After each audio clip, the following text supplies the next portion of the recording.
ایک سورہ نحل بھی ہم نے پڑھی تھی۔ تو اللہ تبارک و تعالیٰ نے اس صورت میں قرآن کریم کی حقانیت، مومنین کی صفات، مختلف انبیاء کے احوال، اللہ تعالیٰ کی توحید پر دلائل، قیامت کی ہولناکیاں اور حیات بعد الموت کا ذکر فرمایا۔ اس صورت کی ابتدائی آیات میں ایک بار پھر حضرت موسیٰ علیہ السلام کے احوال اور معجزات کا بیان ہے۔ آیت نمبر 16 سے سلیمان علیہ السلام کا ذکر ہے۔ وہ داؤد علیہ السلام کے وارث تھے، بیٹے تھے، اور انہیں پرندوں کی بولیاں سکھائی گئیں۔ جنات اور انسانوں کے لشکر کا ایک فوجی ڈسپلن کے ساتھ ان کے پاس حاضر رہتے تھے۔ وہ جو ان کا لشکر تھا نا، اس میں انسان بھی تھے، جن بھی تھے، اور اس کے اندر پرندے بھی تھے۔ ان کا لشکر تھا، وہ ہمیشہ ان کے پاس رہتے تھے۔ حضرت سلیمان علیہ السلام گزر رہے تھے تو ایک مقام سے آپ گزرے جہاں چیونٹیاں بڑی کثرت کے ساتھ تھیں۔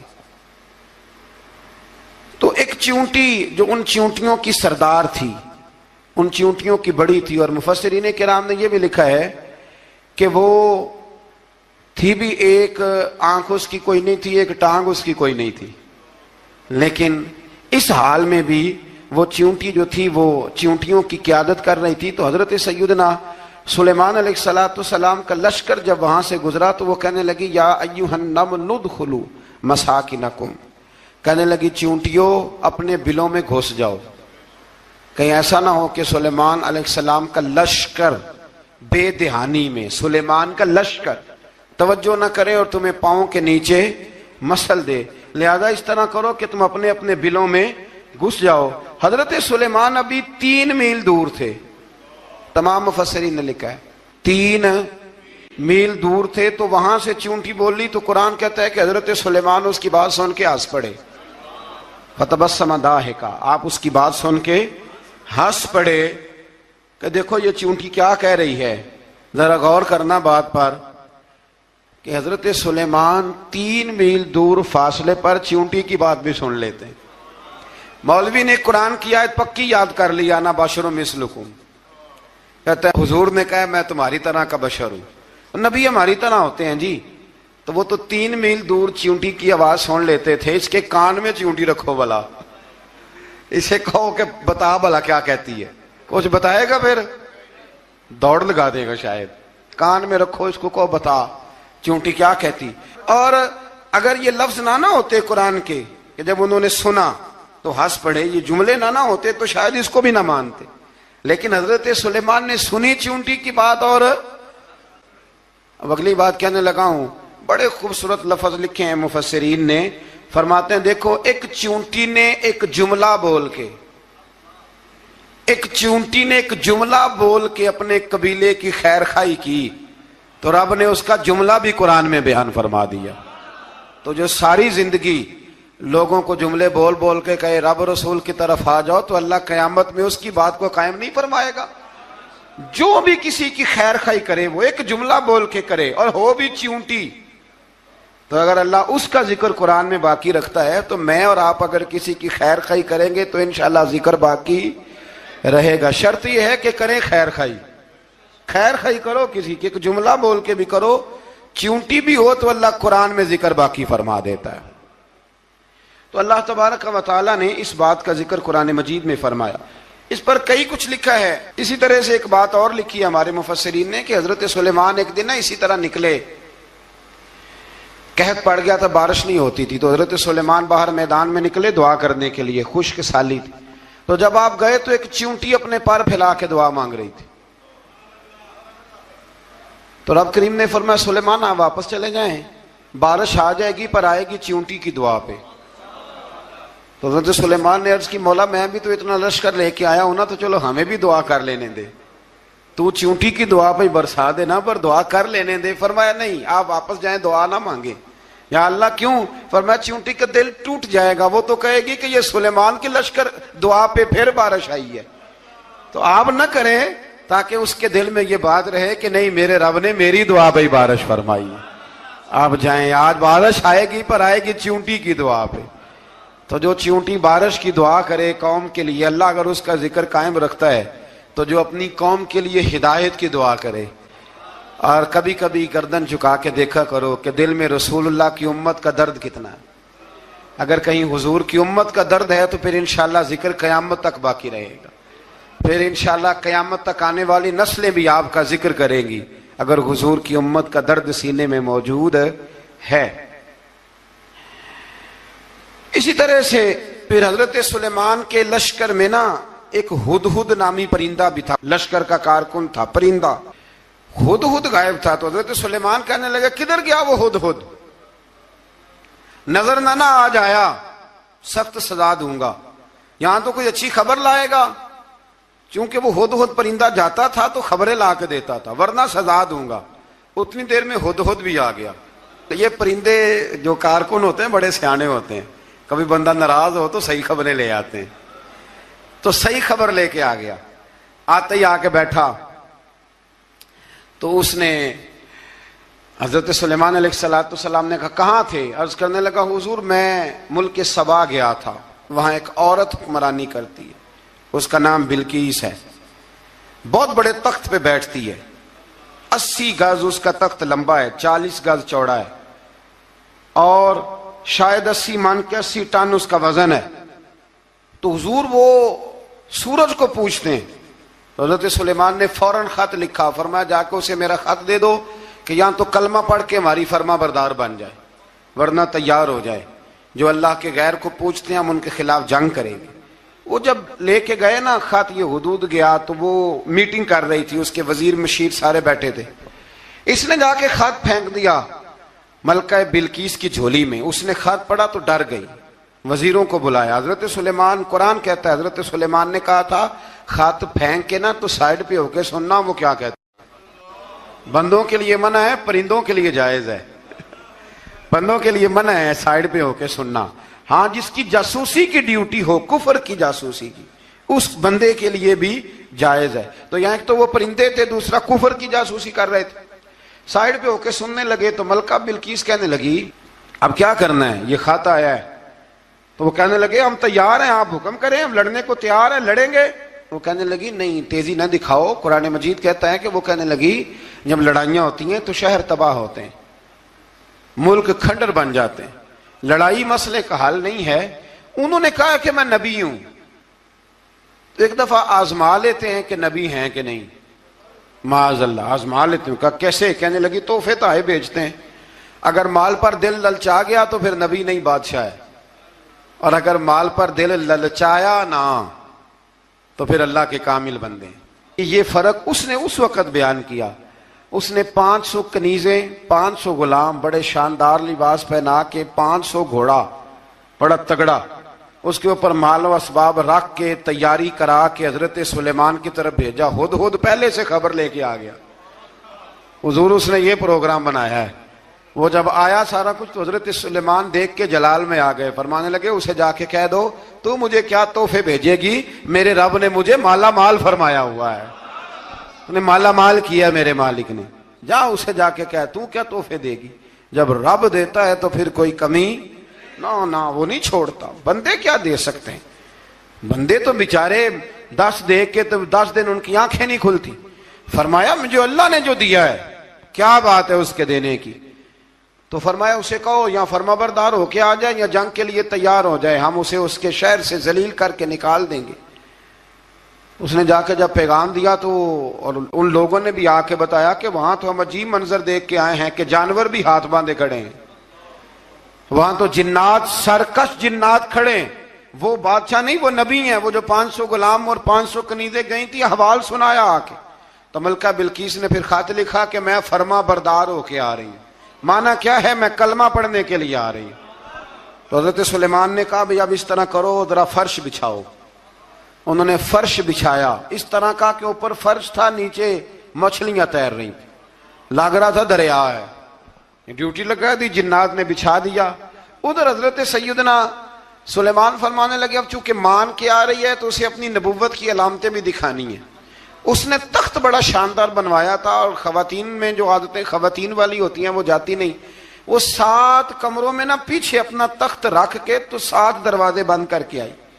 اس زمانے میں ایک رواج تھا، وہ زلیخا نے بھی 7 دروازے مکفل کے ایک رواج تھا، ایک کمرہ، پھر کمرے کے پیچھے کمرہ، پھر اس کے پیچھے کمرہ، پھر اس کے پیچھے کمرہ اور اس کو بڑے موٹے تالے لگائے جاتے تھے، اور فلسفہ یہ تھا کہ ایک تالا توڑے گا کوئی تو جب تک سپاہی آ جائیں گے، اور اگر اس کے توڑنے تک نہ آئے تو دوسرے کے توڑنے تک آ جائیں گے، اور اس کے توڑنے تک نہ آئے تو ساتویں تک تو آئے جائیں گے۔ یہ ان لوگوں کا نفسیاتی معاملہ تھا، سوچ تھی۔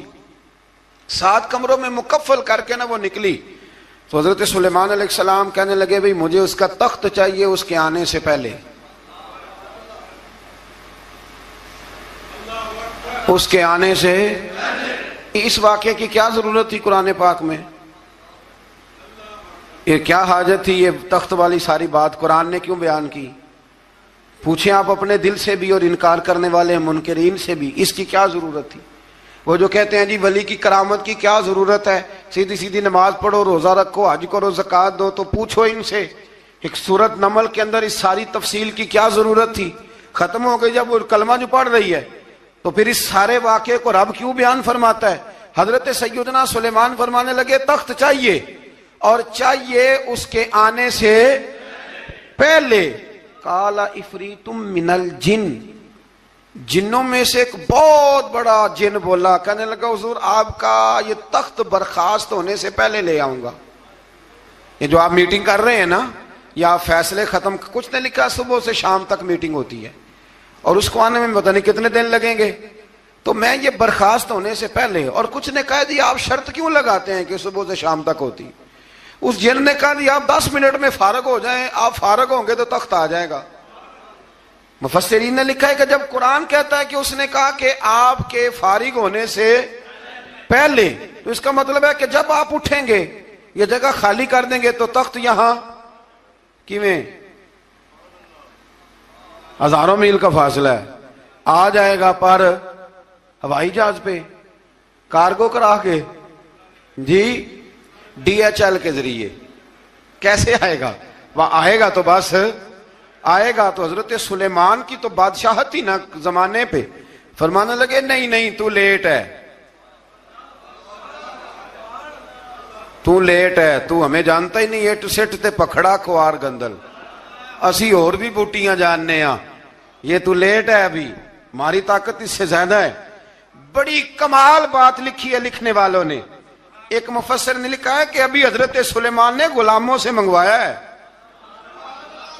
اپنی بات کوئی نہیں کی، یہ حال ہے ان کے غلاموں کا، تو سردار کا عالم کیا ہوگا؟ حضرت سلیمان کہنے لگے بھی جلدی جائیے۔ قال الذی عنده علم من الکتاب انا آتیک بہ قبل ان یرتد الیک طرفک، تو اٹھا ان میں سے وہ جس کے پاس کتاب میں سے علم تھا، ساری کتاب کا بھی نہیں، علم من الکتاب، کتاب، وہ اٹھے جن کے پاس کتاب میں سے علم تھا، تو وہ اٹھ کے کہنے لگے حضور میں لے آؤں گا، کب؟ آپ کے آنکھ جھپکنے سے، آنکھ جھپکنے سے، بندہ تھا جن تھا، جن کی تو بات مانی نہیں انہوں نے، کیا کہا؟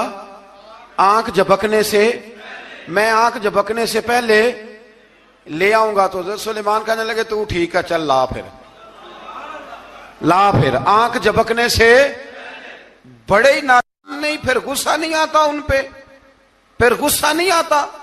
میرے شیخ کامل، مرشد اکمل، شیخ بحر و بار، حضور غوث پاک جیلانی، حضرت غوث اعظم یوں کر کے شاگردوں کو، مریدوں کو سبق پڑھا رہے تھے، پڑھاتے پڑھاتے ہاتھ آگے کیا، اور جب ہاتھ واپس آیا تو بھیگ گیا تھا سارا۔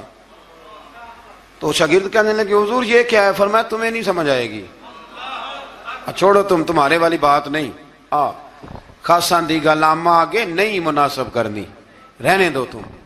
کچھ وقت گزرا تو کچھ لوگ آ گئے، ابھی کلاس ختم نہیں ہوئی تھی، کپڑے بھیگے ہوئے ہو، وہ شاگرد پہلے ہی منتظر تھے، کہا تمہیں کیا ہوا؟ کہنے لگے دریا میں جا رہے تھے، اچانک ہچکولیں آنے لگے، تو ہم نے کوئی کسی بے عمل کا بازو تو نہیں نہ تھاما، ہم غوث اعظم کے ماننے والے ہیں، تو دریا میں کہا یا شیخ عبد القادر جیلانی شیئا للہ، اللہ کے راستے میں مدد کرو۔ تو کہنے لگے بس ایک ہاتھ ہی آیا ہے، اور یوں کشتی کھینچ کے باہر نکالی ہے۔ تو اب وہ شاگرد سارے چپ کر گئے، کہنے لگے جواب کیوں نہیں دیتے؟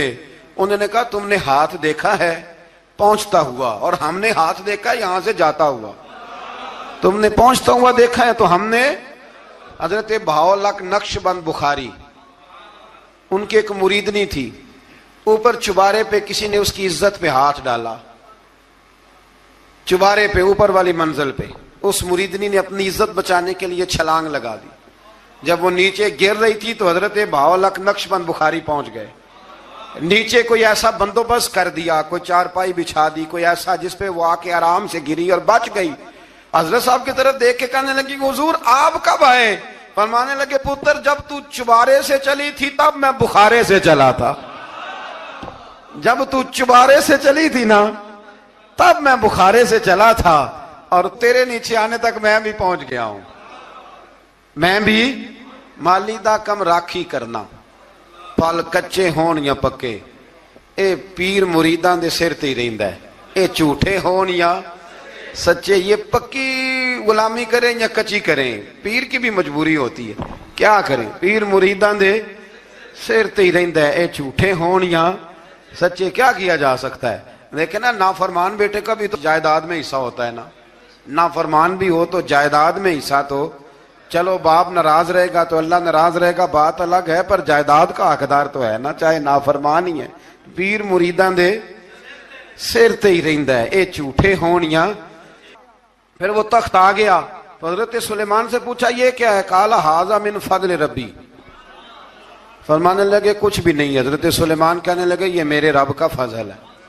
شاید سب مفسرین نے بڑی بڑی باتیں کی ہوں, پر یہاں ایک قاضی ثناء اللہ پانی پتی رحمت اللہ علیہ کا فقرہ میں پڑھ رہا تھا, بڑا مزہ آ رہا تھا. قاضی صاحب فرمانے لگے اس آیت پہ, قاضی صاحب کہتے ہیں جن پر نرا فضل تھا, ھذا من فضل ربی, نرا فضل. فرمایا ان کی تو اتنی طاقت ہے کہ وہ ہزاروں میل دور سے 80 گز لمبا 80 گز چوڑا تخت آنکھ جھپکنے سے پہلے لے آتے ہیں, اور جن کے بارے میں اللہ فرماتے ہیں بشر المؤمنین بِأَنَّ لَهُم مِّنَ اللَّهِ فَضْلًا كَبِيرًا. فرمایا محبوب اپنے غلاموں کو خوشخبری دے دیں, باقیوں پہ نرا فضل تھا, ان پر تو فضل کبیر ہے, ان پر تو بڑا ہی فضل ہے اللہ کا. تو فرمایا جن پر فضل کبیر ہو, ایک نہیں, اس پر میں بڑے دلائل دے سکتا ہوں. کرامات اولیاء پر میں بڑے ہی دلائل دے سکتا ہوں, بڑے. غوث اعظم رضی اللہ تعالیٰ عنہ کے بعد بادشاہ آیا تو کہنے لگا پیر تب مانوں گا جب سیب کھلائیں گے. سیب کا موسم ہی نہیں تھا. تو حضرت صاحب آتے ہی اسے کہنے لگے اب تو میری ولایت کو سیبوں پہ تو نہ تول, اب سیب کھلائے تو ولی یا نہ کھلائے تو ولی کوئی نہیں, یہ تو اب میری ولایت کو سیبوں پہ تو نہ تول. تو حضرت صاحب نے یوں ہاتھ اٹھایا تو اللہ نے 2 سیب عطا فرمائے. تو وہاں جملہ ہے حضور غوث اعظم کا, فرمانے لگے اگر اللہ حضرت مریم سلام اللہ جو بنی اسرائیل کی ولیہ ہیں, ولی ہے نا, وہ نبی تو نہیں نا, عورت نبی نہیں ہو سکتی. فرمایا اگر اللہ انہیں بغیر موسم کے پھل دے سکتا ہے, میں تو محمد عربی کا نوکر ہوں. فرمایا اب نہ 2 سیب آئے تھے, تو وہ کہنے لگا میرے تو دل میں 1 سیب تھا نا, تو حضور غوث اعظم نے نا 1 سیب مجھے دیا, 1 میں نے کھایا تو 1 غوث پاک کھانے لگے. کہتے ہیں میں نے وہ منہ میں رکھا, ذرا ترش تھا, تو میرے چہرے کا وہ رنگ دیکھ کے نا, اثر دیکھ کے کہ تلخی محسوس, تو غوث اعظم کہنے لگے میرے والا کھا. تو 1 انہوں نے کاٹ کے ٹکڑا دیا, کہتے کھایا تو بڑا میٹھا تھا. تو میں نے کہا حضور آئے تو دونوں ہی غیب سے ہیں, تو آپ کے والا میٹھا ہے میرے والا کڑوا ہے. تو آپ فرمانے لگے آئے تو دونوں غیب سے تھے, پر ایک کو ذرا ظالم کے ہاتھ لگ گئے ہیں نا, اس کو تنبیہ بھی کر دی کہ ظلم سے باز آ جا, تنبیہ بھی کر دی. فرمایا ہاتھ ظالم کے لگے اس لیے ترش ہو گیا, سیانا بن. 1 نہیں 20 درجنوں. لیکن پتہ نہیں کیوں لوگ اڑ گئے, پتہ نہیں کیوں کڑ کے آ گئے کرامت اولیاء کے معاملے میں. بالکل ابھی کسی حدیث میں یہ نہیں آیا کہ اس زمانے میں ولی ہوں گے تو اس زمانے میں ولی نہیں ہوں گے. حضور نے فرمایا میری امت کبھی گمراہی پر جمع نہیں ہوگی. اقبال کہتے ہیں اولیاء کیا ہوتے ہیں, اولیاء کیا ہیں, جواسیس القلوب. اقبال کہتا ہے ولی کا بہت بڑا ولی تم نے دیکھنا ہو تو اسے دیکھو جو تیرے دل کا جاسوس ہے. چلو یہ مشکل بات ہے, میں نہیں چھیڑتا, لیکن جو تیرے وہ جاسوسی کرتا ہے, پر کرتا ہے تیرے دل کی, وہ تیرے دل کا جاسوس ہوتا ہے ولی. اور اس پر حضور کی حدیث ہے, فرمایا اس کی فراست قلبی سے ڈر, یہ اللہ کے نور سے دیکھتا ہے, ڈر اس کی فراست قلبی سے. اللہ توفیق عطا فرمائے. 12 اس ولی کا نام تھا آصف بن برخیہ. آصف بن برخیا جی حضرت سلیمان کے وزیر تھے، وہ آئی ملکہ بلقیس، اور جب وہ آئی نا تو اس نے دیکھا کہ یہ تو آگے سامنے حضرت سلیمان بیٹھے ہیں، اور جو رستہ ہے نا درمیان میں وہ فرش ہے کہ دریا ہے سمجھ نہیں آ رہی، تو اس نے نا اپنا یوں کر کے اوپر کپڑا اٹھانا شروع کر دیا کہ نیچے پانی ہے، تو حضرت سلیمان کہنے لگے چلتی آ، نیچے کچھ بھی نہیں۔ اس نے پیر رکھا، نیچے مچھلیاں بھی تیرتی جا رہی تھی۔ حضرت سلیمان علیہ الصلوۃ والسلام، آج بھی اللہ نے توفیق دیا نا لوگوں نے اس طرح کی تعمیر، روٹی کیوں پکی، جلال آ گیا۔ یہ کہاں کی شرافت ہے بھائی؟ جب تو نے پکا بکایا نہیں کھایا تھا تب بھی تو ہی تھا، اور آج تجھے، اور پھر اس سے آگے گزرتے ہم، ذرا نمک تیز کیوں ہے ہنڈیا میں اور میرے پاس ایسے مسائل طلاق کے آتے ہیں کہ جناب بیوی نے ہانڈی ٹھیک نہیں پکائی تھی، خامد کو جلال آیا، اس نے کہا طلاق طلاق طلاق، لا حول ولا قوت۔ یہ کہاں کا انصاف ہے؟ ہنڈیا ٹھیک نہیں پکی، سالن میں مرچیں زیادہ ہیں، روٹی جو ہے وہ جلا دی ہے، تو نے ٹھیک طریقے سے پکائی نہیں، سالن کے ساتھ سلاد کیوں نہیں بنایا؟ بھائی ذرا تھوڑا سا خیال کر، اگر اللہ نے تجھے مرد بنایا ہے، وہ تجھے عورت بنا دیتا تو تو احتجاج کر سکتا تھا؟ اس نے تجھے اگر اشرف المخلوقات بنا دیا ہے تو اتنا تکبر، اتنا غرور۔ سنو رسول پاک علیہ السلام کا طریقہ، بخاری مسلم کی حدیثیں، رسول پاک صلی اللہ علیہ وسلم کی زوجہ سیدہ طیبہ طاہرہ ام المومنین حضرت عائشہ صدیقہ رضی اللہ تعالیٰ عنہ فرماتی ہیں، وہ دن جب اللہ نے ہمیں خوشحالی دے دی، وہ دن جب اللہ نے فتح دے دی، اذا جاء نصر اللہ والفتح ورأیت الناس یدخلون فی دین اللہ افواجا ان فتحنا لک فتحا مبینا کی، جب اللہ تبارک و تعالیٰ نے خوشخبریاں سنائی، بڑا مال بڑا کچھ، فرماتی ہیں گھر میں کھانا تیار ہوتا تھا، اگر حضور کو پسند نہیں نہ آتا تھا حضور چلے جاتے تھے، چھوڑ دیتے تھے۔ فرماتی ہے میں نے پورے 9 سال میں ایک بار بھی ایسا نہیں دیکھا کہ رسول پاک نے پکے ہوئے سالن میں سے نقص نکالا ہو، حضور نے کبھی نقص نکالا ہو، کبھی۔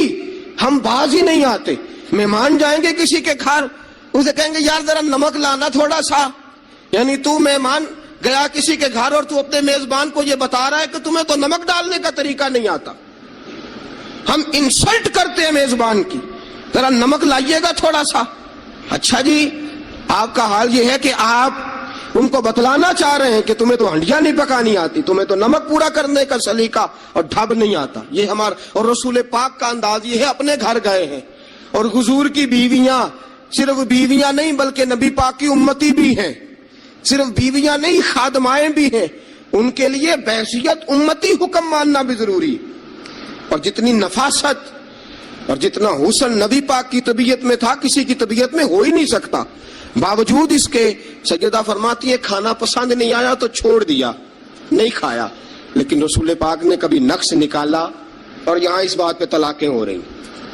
اگلی حدیث سنیے، حضرت عائشہ صدیقہ فرماتی ہیں حضور گھر آئے، کہا عائشہ کچھ کھانے کو ہے؟ میں نے کہا حضور سرکے کا سالن بنایا۔ کیا کیا ہے؟ اور حضور صحیح بنا بھی نہیں، دل میں خیال آ رہا، یہ تو بتا دیا کہ سرکے کا سالن، اور طبیعت یہ کہتی تھی کہ صحیح بنا ہوا نہیں ہے، صحیح بنا بھی نہیں اور پھر بنا بھی جلدی میں ہے، اور وہ اس قابل نہیں کہ میں پیش کر سکوں۔ میں نے کہا حضور سرکے کا سالن ہے، آپ ذرا انتظار فرمائے میں پتہ کراتی ہوں۔ حضور نے فرمایا وہی لے آؤ۔ اب حضرت عائشہ صدیقہ کے لفظ سے فرماتی ہیں کہ میرا دل گواہی دیتا تھا کہ سالن ٹھیک نہیں پکا، میں نہیں چاہتی تھی حضور کی خدمت میں پیش کروں۔ فرماتی ہے میں نے حضور کے سامنے رکھا سرکہ، روٹی رکھی، فرماتی ہیں اب میرا چہرہ اترا ہوا ہے، اب میں امید رکھتی ہوں اس بات کی کہ رسول پاک کچھ تبصرہ فرمائیں گے، امید ہے کہ حضور کچھ جملے کہیں گے، لیکن واہ سلام اس پر کہ جس نے دشمنوں کو بھی قبائیں دی، سلام اس پر کہ جس نے گالیاں سن کر دعائیں دی۔ کیا انداز ہے میرے محبوب کا اور کیا خوبصورت طرز گفتگو ہے۔ حضرت عائشہ فرماتی ہیں حضور نے لقمہ منہ میں ڈالا، جیسے ہی اندر لقمہ گیا میں منتظر تھی کہ تبصرہ آئے گا، حضور بول لے، لب کھول لے، حکمت کے موتی رول لے، اور حضور نے کیا فرمایا؟ فرمایا عائشہ کیا خوب سالن پکایا ہے، کیا لذیذ سالن پکایا ہے، کیا بات ہے آج تو کھانے کی، آج تو کیا بات ہے۔ حضرت عائشہ صدیقہ رضی اللہ تعالیٰ عنہ فرماتی ہیں میں ذرا سا اپنا چہرہ مدم کر کے ذرا سا چہرہ مدم کر کے پیچھے ہٹی. فرماتی ہے میں نے رخ پھیرا تو میری آنکھوں میں آنسو آ گئے. میں رو پڑی اور میرے دل میں خیال آیا کہ عائشہ تیرے کتنے بڑے مقدر ہیں. خدا نے تجھے ایسا سرتاج اور ایسا شوہر دیا ہے, کائنات میں نہ پہلے کسی کو ایسا ملا ہے, نہ قیامت تک دوبارہ ایسا مل سکے گا. ایسا کوئی محبوب کہیں دیکھا نہ کہیں ہے. بیٹھا ہے چٹائی پہ مگر عرش نشیں ہے, اور ملتا نہیں کونین کو کیا کیا تیرے در سے ایک لفظ نہیں ہے جو تیرے لب پہ نہیں ہے. دوستو, حضرت عائشہ پکانے والی بی بی کہہ رہی ہے کہ صحیح نہیں پکا, اس قابل نہیں کہ خدمت اقدس میں پیش کر سکوں, لیکن میرے محبوب کا طریقہ دیکھو. ہمارا کیا حال ہے. اور بڑی معذرت کے ساتھ, آپ میرے اپنے ہیں, آپ سے ایک بات شیئر کرتا ہوں. ہم تو باہر کا غصہ بھی گھر جا کے نکالتے ہیں. ہم تو اپنے سر کا غصہ بھی, اپنے مینیجر کا غصہ بھی, اور جناب اپنے آفیسر کا غصہ بھی گھر جا کے بیوی پہ نکالتے ہیں. اس لیے کہ گہری جگہ پہ پانی ذرا جلدی آ جاتا ہے نا. یہ جملے ٹھیک نہیں. حضرت عائشہ صدیقہ فرماتی ہیں حضور جب بھی گھر کا دروازہ کھولتے تھے, اور آپ جانتے ہیں میرے رسول پاک کو دنیا میں سب سے زیادہ غم آئے ہیں, سب انبیاء سے زیادہ دکھ نبی پاک علیہ السلام نے برداشت کیے, حدیث صحیح سے ثابت ہے. لیکن باوجود اس کے فرماتے ہیں جب بھی گھر کا دروازہ کھلا حضور آئے, نبی پاک مسکراتے ہوئے گھر میں داخل ہوئے. حضور مسکراتے.